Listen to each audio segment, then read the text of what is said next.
গীতরাজ, আজ সর্বপ্রথম যাকে দান করতে হয় সেই ভক্ত বাবুর আমার সব কিছু জানা রয়েছে।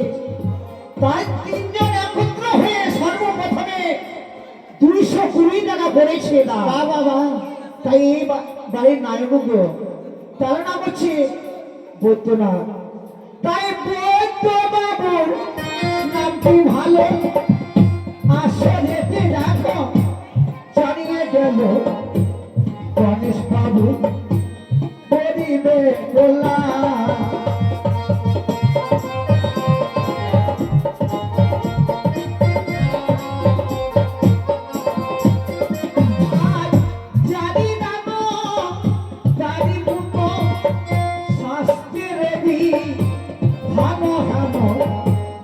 আমি গায়ে কি বলিতে পারি,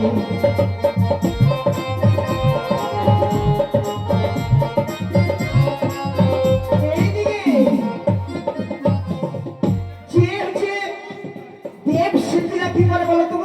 এই যে গীতরা, হ্যাঁ বলো, দেব শিল্পী কি করে? দেব শিল্পী সবকিছু তৈরি করে। সেই দেব শিল্পী চাঁদ্রু সে সবার বাড়ি ঘরে তৈরি করে।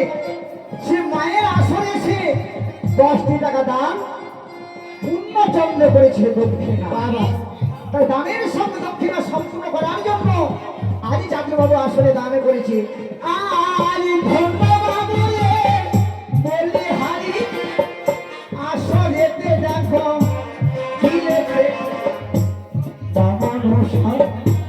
করিবে খোলা।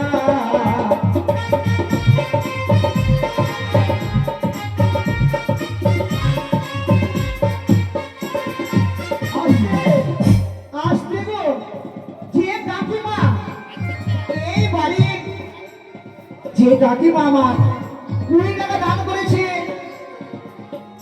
আরে কৃষ্ণ ভক্ত সে মায়ের গুণকীর্তন করতো।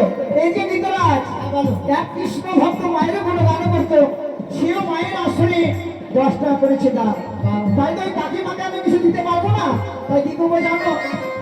শোনো শোনো কাকিমা চরণেতে রইলে না যাওয়ার মতো আমার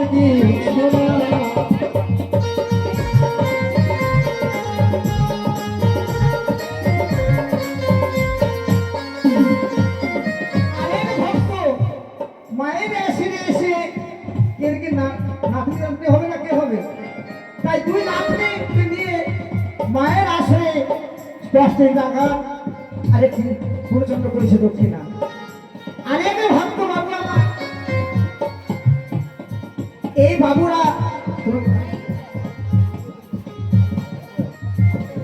আজ মামা ভাগ্নি একসঙ্গে একজনে 10 টাকা আর একসঙ্গে 20 টাকা। তাই আমি আশীর্বাদ তো করতে পারবো না, তাই জগৎজনী মাকে বলবো মা যে আশা করি ভাইরা আমার দান করছে তাহলে তুমি মনোবাসা পূর্ণ করো, এটাই করি তোমার কাছে কামনা। তাই যেন সে উচ্চ বিদ্যা লাভ করে সে যেন ভালোভাবে মানুষের মতো মানুষ হতে পারে। আরেক ভক্ত মায়ের আসলে এসে 20 টাকা দান, 20 টাকা দান আর 5টি টাকা করেছে দক্ষিণ বাবা। আজ ধন্য দানের